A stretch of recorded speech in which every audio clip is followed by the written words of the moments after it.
सेपेरी है, इसका मतलब होता है dare to know, dare to be wise. बिल्कुल सही बात है, सर ने भी यही कहा था, हेमन सर ने, कि आज के जमाने में भी जो हम 2026 में देख रहे हैं, सबसे पहले हमें अगर ऑर्गेनम के हिसाब से भी समझना है तो सर की एक बात थी, डेयर टू नो और डेयर टू वाइज। इसका मतलब है सच बोलने की हिम्मत और सच जानने की हिम्मत, जो कि हमें बताया गया है, हमारे टीचर्स ने समझाया भी है और कहीं ना कहीं हमें इसे फॉलो भी करना चाहिए। इसलिए मैंने थीम दिया है dare to know, dare to wise, ऑडियर सेपेरी। और उसका मतलब जो मेरे अपनी प्रैक्टिस में करने की कोशिश की है वो है कि हम क्लेम नहीं कर रहे हैं, हम ब्लेम भी नहीं कर रहे हैं, लेकिन एक प्रयास कर रहे हैं। प्रयास ऐसा कि जिसमें होम्योपैथी को हम क्रिटिकल और सर्जिकल लास्ट स्टेज या बड़े से बड़े केसेस, जिसमें मेडिकल साइंस की आज के डेट में काफी सारे इनोवेशन की संभावना है, जिसमें पूरा मेडिकल साइंस काम कर रहा है। जब एलोपैथी में रिसर्च हो सकता है तो होम्योपैथी, आयुर्वेद, योगा, यूनानी, इनमें भी कहीं ना कहीं नई थीम्स में काम करने की जरूरत है। तो नो डाउट मेरा जो थीम है उसमें मैं यही कोशिश करता हूं कि असंभव से संभव करने का प्रयास इसलिए बोल रहा हूं कि हो सकता है कि 100 में से 50% हम अच्छा कर पाते हैं, 50% हम पूरा नहीं कर पाते हैं। तो अगर हम क्योर करने की दिशा में काम करते हैं तो पहला ऑप्शन हमारा क्योर होना चाहिए। अगर हम किसी कारण से किसी पेशेंट को क्योर ना कर सके तो मैक्सिमम टू क्योर, मतलब ऑप्टिमम क्योर, ये जरूर उस पेशेंट को होम्योपैथी से मिलना चाहिए। ऐसा हमारा उद्देश्य होता है। इसी थीम के साथ मैं आगे बात करूंगा कैंसर के ऊपर। नेक्स्ट है, नेक्स्ट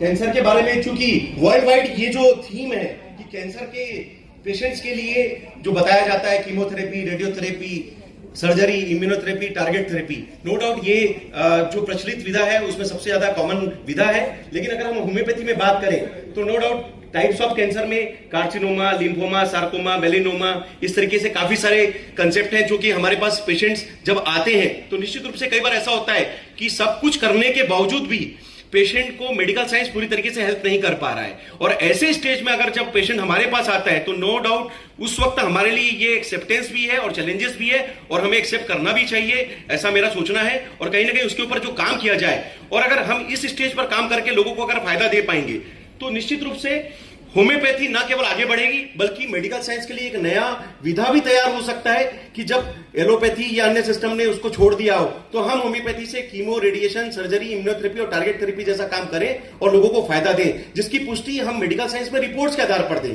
क्योंकि आज के डेट में अगर हम बात करें, कोई भी चीज WHO हो या कोई भी मेडिकल काउंसिल हो, बिना रिपोर्ट और एविडेंस बेस्ड सिस्टम के वो उसको एक्सेप्ट नहीं करता। मैडम बैठे हैं, आयशा अली मैम, आपने हमें हमेशा प्रेरणा दी है।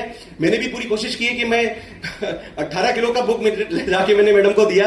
मैडम ने अप्रिशिएशन दिया कि आपने साइंटिफिक अप्रोच लिया और प्री पोस्ट ट्रीटमेंट रिपोर्ट मैंने कैरी किया सभी पेशेंट्स के लिए। निश्चित रूप से ये जो प्रेरणा है मेरे स्टूडेंट्स के लिए बहुत ज्यादा काम करती है, क्योंकि हमें हमारे टीचर्स ने जो सिखाया है अब समय आ गया कि इसे और आगे बढ़ाया जाए और हर केस का प्री एंड पोस्ट डॉक्यूमेंटेशन होना चाहिए ताकि हम इसे साइंटिफिक एविडेंस बेस्ड अप्रोच लेकर दुनिया के किसी भी प्लेटफॉर्म पर दिखा सकें।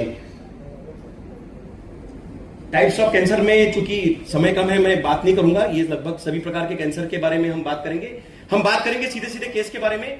मैं बहुत सारे केसेस लेके आया हूं, चूंकि समय कम है मैं ब्रीफ करूंगा और एक कंसेप्ट बताने की कोशिश करूंगा कि होम्योपैथी से असंभव से संभव करने का जो हमारा प्रयास है वो सफल हुआ है। ये जो पेशेंट जो आसिया अंसारी जो कि GBM ब्रेन कैंसर की पेशेंट है, 2 बार ऑपरेट कराने के बाद 5.5 सेंटीमीटर की गठान, 2.5 सेंटीमीटर की 2 अन्य गठान, टोटल 3 गठान लेकर जब हमारे पास आई तो इस स्थिति में जब मेडिकल साइंस ने 2 ऑपरेशन के बाद तीसरा ऑपरेशन मना कर दिया, केवल सुपर स्पेशलिटी मॉडर्न होम्योपैथी, जो कि मेरे क्लिनिक का नाम भी है, एक तरीके से हम कोशिश करते हैं कि होम्योपैथी को हम सुपर स्पेशलाइजेशन कंसेप्ट में, थोड़ा मॉडर्नाइजेशन कंसेप्ट में लोगों को ज्यादा से ज्यादा फायदा दें। तो हमने इसको ट्रीटमेंट दिया और केवल 1.25 महीने से 1.5 महीने का जो ट्रीटमेंट हुआ उसके बाद जो MRI आई, दोस्तों ये विश्वास है होम्योपैथी का, या हमारा प्रयास था या आप लोगों की प्रेरणा थी कि जो हमने इस केस में काम करने की कोशिश की।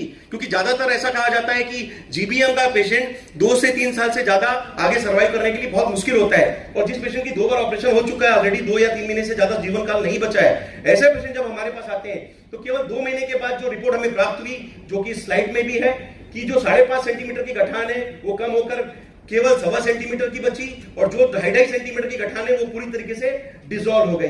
उसके बाद क्योंकि ट्रीटमेंट कंटिन्यू था, 1 साल पूरा कंटिन्यू चला और इस ट्रीटमेंट के बाद 1 साल के बाद बड़े गर्व के साथ बताने की कोशिश करूंगा कि ये पेशेंट आज भी इंदौर में 6 साल के बावजूद भी हमारे बीच में आज भी इंदौर में अपना स्वस्थ जीवन जी रही है और जो 5.5 सेंटीमीटर की गठान थी 1.25 साल में पूरी तरीके से डिसॉल्व हुई।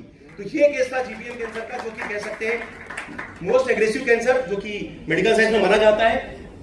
ओवेरियन कैंसर की ये पेशेंट जिसका सीए मार्कर 125 पूरी तरीके से बढ़ा हुआ था, सीए 19.9 बहुत 381 के आसपास पहुंच चुका था, केवल होम्योपैथी से नॉर्मलाइज हुआ। इस पेशेंट के बारे में बात करूंगा। 9 सेंटीमीटर की गठान, मैडम इस पेशेंट की जो गठान थी वो 9 सेंटीमीटर के ओवेरियन कैंसर की गठान है। अब हमारे पास अगर ऐसे पेशेंट आते हैं तो निश्चित रूप से वो हमसे बहुत ज्यादा उम्मीद ले लेते हैं, और ऐसी उम्मीद के बीच में हमें चैलेंज भी है, और फिर से उसको एक्सेप्ट करने के बाद जब हम काम करते हैं तो निश्चित रूप से ये सिर्फ होम्योपैथी है जो इस केस में काम कर सकती थी, ऐसा मेरा सोचना है। और इस 9 सेंटीमीटर की गठान को पूरी तरीके से डिसॉल्व किया गया सिर्फ सुपर स्पेशलिटी होम्योपैथी के हिसाब से। नेक्स्ट कैंसर के लिए रीनल सेल कार्सिनोमा जिसकी 5 सेंटीमीटर की गठान डिसॉल्व हुई। प्रोस्टेट कैंसर जिन्होंने 95 ग्राम का प्रोस्टेट पूरी तरीके से होम्योपैथी से नॉर्मल किया, और अपना पीएसए का 100 के ऊपर का रिपोर्ट, जो पीएसए 100 के ऊपर जिसको कह दिया जाता है ऑपरेट किया जाए, और एक तरीके से कीमो पे जाता है पेशेंट, पूरी तरीके से बिना कीमो बिना सर्जरी होम्योपैथी से डिसॉल्व हुआ और उन्होंने पीएसए नॉर्मल किया। एक बहुत अच्छा केस है ये। एमाइलोइडोसिस कैंसर बहुत रेयर पेशेंट होते हैं ये, हमारे पास तो कई बार देखने में भी नहीं आते, पर मेरी लाइफ में बस मौका मिला, मेरे पास 2 पेशेंट आए एमाइलोइडोसिस कैंसर के। उसमें से पहला पेशेंट ये पेशेंट है जो कि इंदौर की थी, जिनका एंटी प्रो लेवल आप देखेंगे साइड में 2893, ये बहुत ही ज्यादा बढ़ा हुआ लेवल था। 10 लाख लोगों में से किसी एक पेशेंट को एंटी एमाइलोइडोसिस कैंसर डिटेक्ट होता है, और कह सकते हैं कि उस 10 लाख पेशेंट में से कोई एक पेशेंट जो हमारे पास आई थी, ये हमारा सौभाग्य था या होम्योपैथी का एक प्रभाव था कि केवल कुछ महीनों के ट्रीटमेंट से उसका जो रिपोर्ट है जो 2893 था वो पूरी तरीके से नॉर्मल होकर 13.7 पर आकर एंटी प्रो पूरी तरीके से कंट्रोल हुआ। तो ये होम्योपैथी से हम बात करेंगे। और भी नेक्स्ट पेशेंट की माउथ कैंसर के जिन्होंने ऑपरेट कराया, आप इनकी स्लाइड देख सकते हैं। ऑपरेशन के बाद 4.5 सेंटीमीटर का रिकरेंस, जो कि वापस माउथ कैंसर पेशेंट में बहुत कॉमन होता है, और चूंकि माउथ कैंसर बहुत दुनिया में बहुत कॉमन कैंसर है, हमारे इंडिया में तो सबसे ज्यादा पेशेंट ही हम माउथ कैंसर के देखते हैं, तो भी इन्होंने जब सबने उम्मीदें बंद कर दी, 4.5 सेंटीमीटर की गठान केवल सुपर स्पेशलिटी मॉडर्न होम्योपैथी का जो कंसेप्ट है उसे पूरी तरीके से डिसॉल्व किया। इसी तरीके से माउथ कैंसर के अन्य पेशेंट, रेक्टल कोलोरेक्टल कैंसर जिसमें एक तरीके से गठान थी और साथ में थिकनेस बढ़ी हुई थी, पेशेंट ने इस पेशेंट ने ये बात बोली थी, क्योंकि जैन थी, मैं भी जैन हूं, तो कहीं ना कहीं एक मन की बात उनकी निकली थी कि सर मैं कुछ भी हो जाए, मैं साइड में कोलोस्टोमी बैग नहीं लगाना चाहती, क्योंकि मुझे अपना धार्मिक क्रियाएं करना है, मैं कोलोस्टोमी बैग नहीं लगाना चाहती। और ये उनका विश्वास था कि जो होगा देखा जाएगा, आप ट्रीटमेंट कीजिए। और इन्होंने पूरी तरीके से अपना रिजोल्यूशन किया और होम्योपैथी से पूरी गठाने और थिकनेस को कम करके आज भी बिना कोलोस्टोमी बैग के अपना स्वस्थ जीवन जी पा रही है। इस पेशेंट के बारे में बात करूंगा, पेरी एम्पुलरी कैंसर, 84 साल की एज में हमारे लगभग सभी डॉक्टर्स के बारे में हम जानते हैं कि मेडिकल साइंस भी सब कह देता है कि 84 साल में आप क्या कीमो करोगे, क्या सर्जरी करोगे, अब आप सेवा करो। सेवा नहीं करना है दोस्तों, आज इस मंच के माध्यम से मैसेज है, पूरी सेवा करेंगे और होम्योपैथी से करेंगे। 84 साल की उम्र में 2.5 सेंटीमीटर की गठान जो कि गॉल ब्लैडर के पास पेरी एम्पुलरी कार्सिनोमा का जो केस था, नीचे रिपोर्ट है, पूरी तरीके से होम्योपैथी से डिसॉल्व हुई। स्पाइनल सेल कार्सिनोमा जिसमें बोला जाता है कि 5 साल से ज्यादा जीवन नहीं है, ऐसे पेशेंट में इस पेशेंट ने एक बार ऑपरेट कराने के बाद जब रिकरेंस हुआ, दूसरी बार होम्योपैथी का साथ लिया और पूरी तरीके से अपने गठान को डिसॉल्व किया। तो इस तरीके से दोस्तों ये काफी सारे पेशेंट हैं, जो कि 3000 से ज्यादा पेशेंट की कहानी मैं कह सकता हूं कि अलग अलग प्लेटफॉर्म में cancer, kidney, coma, surgery, last stage, surgical, auto immune, जिसमें हम काम कर रहे हैं। और ये सब डेटा हम मैडम के माध्यम से या जो भी हमारे रेगुलेटरी बॉडीज हैं, हम कोशिश कर रहे हैं कि दुनिया के पोर्टल पे दें। एक और अच्छा केस लिम्फोप्रेटिव डिसीज जो कि एडिनोकार्सिनोमा का केस है, इसमें आप देखेंगे कि ये जो गठान है, मैं लास्ट में बताऊंगा, हम एक कंसेप्ट के बारे में बात करें, मैं लास्ट में थोड़ा मेडिसिन के बारे में आऊंगा। 11 सेंटीमीटर की गठान, अब 11 सेंटीमीटर की गठान आ जाती तो निश्चित रूप से सर हमारे लिए तो पहला चैलेंज हो जाता कि 11 सेंटीमीटर की गठान लेकर कोई पेशेंट हमारे पास आया है। तो इस 11 सेंटीमीटर का गठान को केवल होम्योपैथी से जो अगली रिपोर्ट आई है उसमें वो गठान केवल 1.9 सेंटीमीटर की बची है। तो ये होम्योपैथी का प्रभाव है जो इस तरीके के पेशेंट्स में हम काम कर रहे हैं। मल्टीपल माइलोमा जो उसमें पेशेंट 2 बार ऑपरेट कर चुका है, तीसरी बार ऑपरेशन की चांस नहीं है, होम्योपैथी से पूरी तरीके से डिसॉल्व किया। इस तरीके से काफी सारे पेशेंट्स के जो आप, ये माउथ कैंसर का एक पेशेंट मैंने एक लाल कलर के घेरे में दिखे, उसकी टंग में लीजन था जो कि बाद में सुपर स्पेशलिटी होम्योपैथी से पूरी तरीके से डिसॉल्व हुआ। इसी तरीके से ये आंख का कैंसर, रिट्रोपेरिटोनियल लिम्फोसाइकोमा जो कि 12 सेंटीमीटर की गठान थी, 12 सेंटीमीटर की गठान जो कि होम्योपैथी से रिस्पोंडेड पेशेंट है। इसी तरीके से रक्त कैंसर में जो कि ब्लड कैंसर बहुत ही कॉमन कैंसर हो रहा है, उसमें जब बोन मेरो पे हम काम करते हैं तो निश्चित रूप से होम्योपैथी इसके लिए बहुत बड़ा टूल साबित हो रहा है। इस तरीके से आप देखेंगे कि काफी सारे, ये मेरा बताने का मतलब सिर्फ ये कि हम एविडेंस बेस्ड सिस्टम को, साइंटिफिक सिस्टम को अप्रोच करें, जिसमें हम होम्योपैथी की पूरी ताकत को दिखा सके, जहां पर जरूरत है वहां पर हम उसे डिफाइन भी कर सके। इस तरीके से काफी अन्य पेशेंट्स के बारे में जब हम जाते हैं तो निश्चित रूप से सब में अलग अलग प्रेरणा मिलती है। ये एक पेशेंट के बारे में बात करूंगा, रीनल सेल कार्सिनोमा, जिसकी मैडम 11 सेंटीमीटर की गठान, 11 सेंटीमीटर की गठान फिर से होम्योपैथी के ट्रीटमेंट से रिस्पॉन्ड कर पाए। तो इस तरीके से वोकल कॉर्ड कैंसर का जो मठान, जो कि पेशेंट ने बोल दिया कि चाहे कुछ भी हो जाए मैं वोकल कॉर्ड का ऑपरेशन नहीं करूंगा, उसने पूरी तरीके से होम्योपैथी से डिसॉल्व किया। प्रोस्टेट कैंसर, किडनी कैंसर, ऐसे अन्य कई प्रकार के कैंसर के बारे में, चूंकि अब मेरी थीम अभी कैंसर के ऊपर है तो मैं आज सिर्फ कैंसर पे बात करना चाहूंगा। सस्पेक्टेड लिम्फोमा, 6 सेंटीमीटर की गठान पूरी तरीके से जो मल्टीपल लेवल पे थी, होम्योपैथी सुपर स्पेशलिटी कंसेप्ट से उन्होंने डिसॉल्व किया। तो इस तरीके से हम बात करेंगे काफी सारे पेशेंट्स के बारे में जिन्होंने एक तरीके से होम्योपैथी से कैंसर के ऊपर काम किया।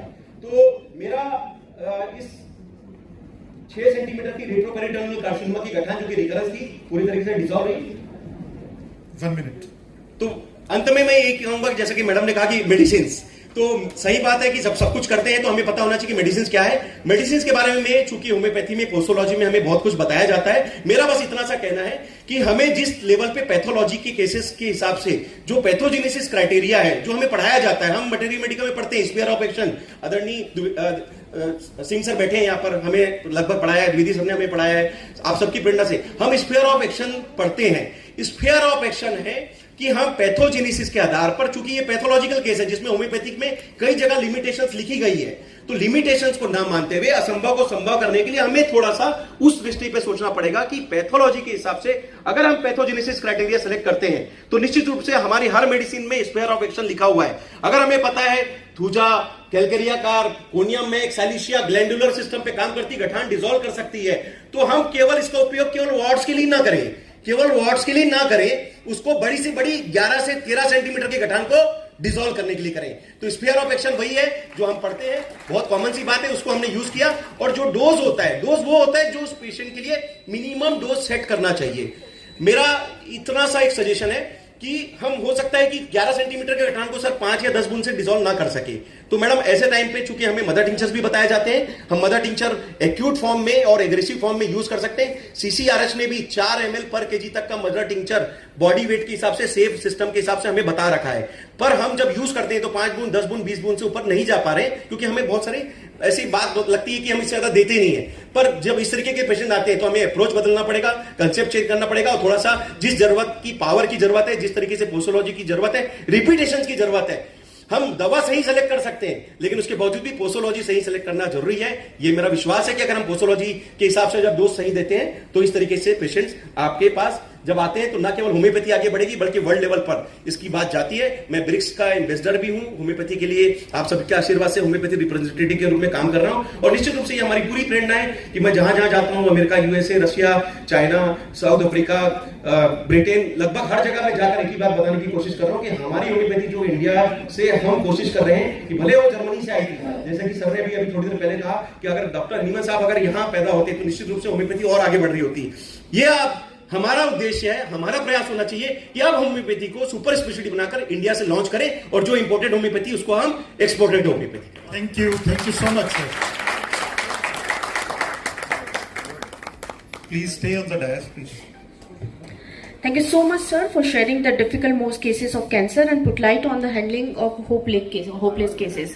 For the felicitation of sir, I like to request Dr. R.K. Gupta, sir, President Hamaya State Chapter, Madhya Pradesh.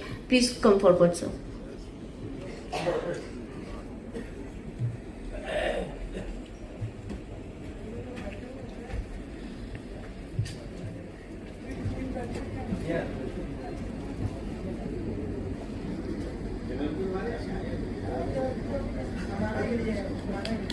Big round of applause, Dr. Arpit Chopra Jain.